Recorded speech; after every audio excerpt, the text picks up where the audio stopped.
year-long study, I'm announcing today that we're ending the ban on transgender Americans in the United States military.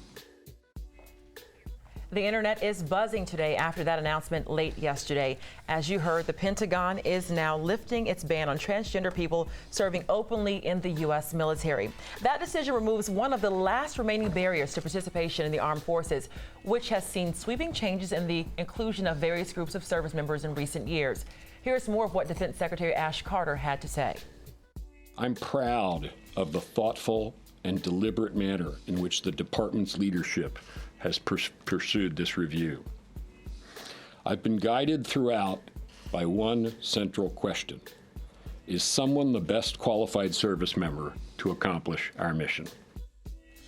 And this is a huge victory for the LGBT community, who were once completely banned from living their lives openly while in the military under the Don't Ask, Don't Tell policy. That was dropped in 2011. However, the military still did not allow the T in LGBT until now. And here with more reaction on the announcement is Amy Holdren. Amy is a former U.S. soldier, was stationed at Fort Bliss in El Paso. However, when Amy served our country, was still called when she served our country, she was still called Timothy and lived her life as a man. But now you can openly live your life as a woman. Thanks for joining us this morning. Thanks for having me. When you heard Defense Secretary Ash Carter's announcement, what was going through your mind? It's exciting to hear, because I think trans people are actually very brave and courageous to be able to put themselves out there like that, specifically when they want to serve their country. I think they're more than qualified to do anything they want to do. And so when you were serving in the military, what was that like for you, not being able to live freely as a woman, knowing that's how you identify? It was a challenge. It's really hard, specifically in that environment. It's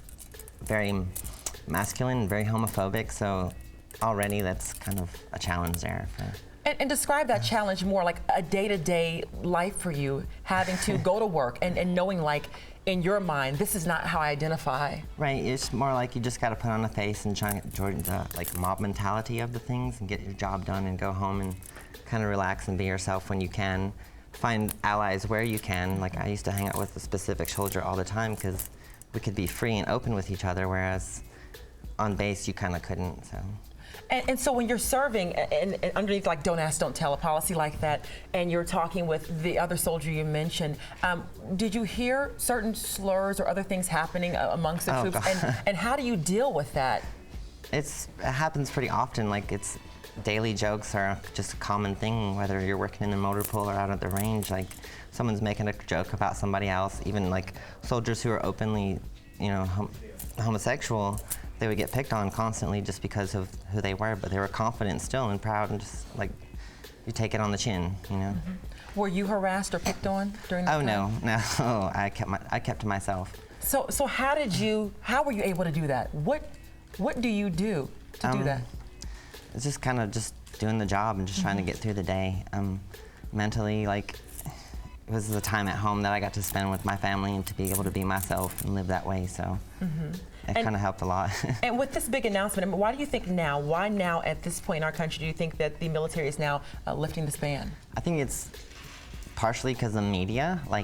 It's out there now, specifically, that's everywhere on the news. You hear something about transgender people and transgender rights and the LGBT community fighting for rights, just to be accepted as who we are and just to live free. We're not different than anybody else. We just have gender identity issues. Well, Amy, thanks so much for joining us this morning and weighing in on this topic. And Oliver, I'll send it now over to you.